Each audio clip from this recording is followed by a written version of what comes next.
முதலமைச்சர் அவர்கள் ஒரு ஆய்வுக்காக ஒரு பள்ளிக்கூடத்திற்கு போகிறாரு.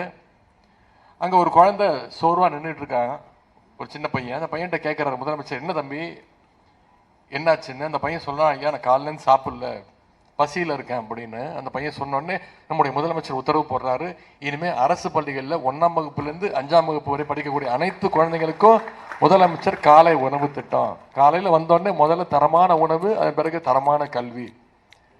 அந்த திட்டத்தை விரிவுபடுத்துகிறோம். ஒரு 3-4 மாதங்களுக்கு முன்பு ஒரு நிகழ்ச்சி நடந்தது. அந்த நிகழ்ச்சியை துவங்கி வைப்பதற்காக பஞ்சாப் மாநிலத்துடைய முதலமைச்சர், நம்முடைய கூட்டணி கட்சி கிடையாது, ஆம் ஆத்மி இயக்கத்தை சேர்ந்தவர், பஞ்சாப் மாநில முதலமைச்சர் திரு பகவந்த் சிங் அவர்கள் வந்தார். வந்து பாராட்டிட்டு போனார். அந்த குழந்தைங்களோடலாம் பேசிட்டு, ஆசிரியர்களோட பேசிட்டு, பெற்றோர்களோட பேசிட்டு வாழ்த்தினார். முதலமைச்சர் அவர்கள் இது மிகச்சிறந்த திட்டம், முதலமைச்சருடைய காலை உணவு திட்டத்தை அடுத்த வருஷத்துலேருந்து நான் பஞ்சாப் மாநிலத்திலையும் அறிமுகப்படுத்த போறேன் அப்படின்னு சொன்னார் அந்த முதலமைச்சர் அவர்கள்.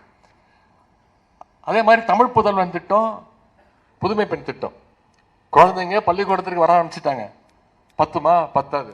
அந்த குழந்தைங்க உயர்கல்வி படிக்கணும், ஸ்கூல் படித்தா பத்தாது, காலேஜுக்கு போகணும். நீ அரசு பள்ளியில் படித்து உயர்கல்வி படிக்க எந்த காலேஜுக்கு போனாலும் சரி, உனக்கு கல்வி ஊக்கத்தொகையாக மாதம் 1000 ரூபாய் நம்முடைய அரசு வழங்கும்னு சொல்லி வழங்கிக்கிட்டு இருக்காரு நம்முடைய முதலமைச்சர் அவர்கள். அந்த திட்டத்தை விரிவுபடுத்துறதுக்கு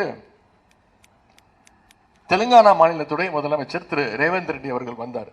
வந்து பாராட்டி பேசும்போது அவர் என்ன சொன்னாரு, நிச்சயம் அடுத்த கல்வி ஆண்டிலிருந்து இந்த திட்டத்தை தெலுங்கானா மாநிலத்தில் தமிழ்நாடை போலவே இந்த திட்டத்தை நானும் அறிமுகப்படுத்த போறேன் அப்படின்னு சொன்னாங்க. இப்படி மற்ற மாநில முதலமைச்சர்களுக்கெல்லாம் எடுத்துக்காட்டாக இருக்கக்கூடியவர் தான் நம்முடைய முதலமைச்சர் அவர்கள்.